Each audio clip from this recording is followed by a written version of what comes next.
I'm Ryan Baker at Halas Hall, and these are the three things I learned at the 8th training camp practice and the 3rd in pads. Before the workout, the head coach Ben Johnson spoke to the media as he does, and he said this was going to be his longest and hardest practice of camp thus far because he wanted to see not only who's just surviving camp, but who's thriving to become the king of the mountain.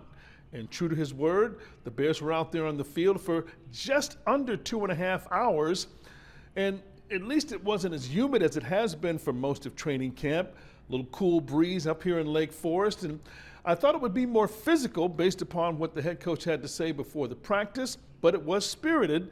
And one of the key position battles that Ben Johnson is keeping his eye on is that starting left tackle competition between Braxton Jones, who's coming back from a serious ankle injury that required surgery, Karan Amagaji, the second-year player, and also rookie Ozzie Trapillo, who the Bears took in the second round.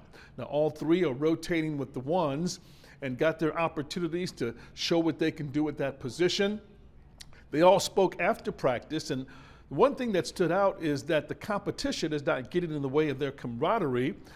Braxton Jones, as I mentioned, is returning from injury, said the most serious injuries he's had to deal with. He's had a couple of veteran days, and he mentioned that he's on a plan to ramp back up, but he expects to be ready to play week 1.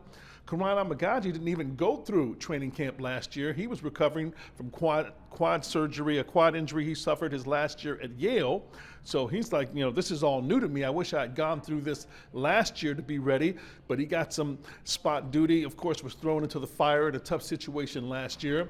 But with Ozzie Trapillo, the second-round pick out of Boston College, clearly the Bears have high hopes for him. And Ben Johnson mentioned coming out of that system under Bill O'Brien at Boston College that they really produce great offensive linemen, and they have a pro-style system there, and he expects him to kind of make a seamless transition from the college game to the NFL, so we'll have to see how that plays out.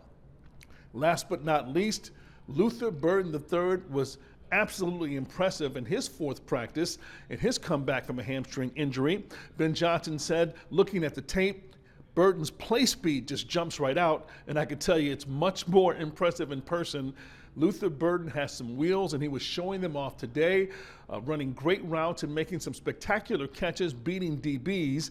He also spoke today, and he was pretty humble about his performance, saying, hey, I know I have to catch up. I missed some time early in training camp in the spring. I'm just trying to keep my head in the playbook. But he did say this, that big-time players make big-time plays, and I want to be seen as a dependable player. And I can tell you, based upon what I saw today, he is on track to do that if he can stay healthy and stay on the field. Bears have an off day on Friday, one more workout at Halas Hall on Saturday before going to Soldier Field for the Family Fest, and Ben Johnson's first time being at Soldier Field on the lakefront, where, of course, fans are looking forward to see what he can do once the season starts and the Bears get down to business. That'll do it for now from Halas Hall. I'm Ryan Baker.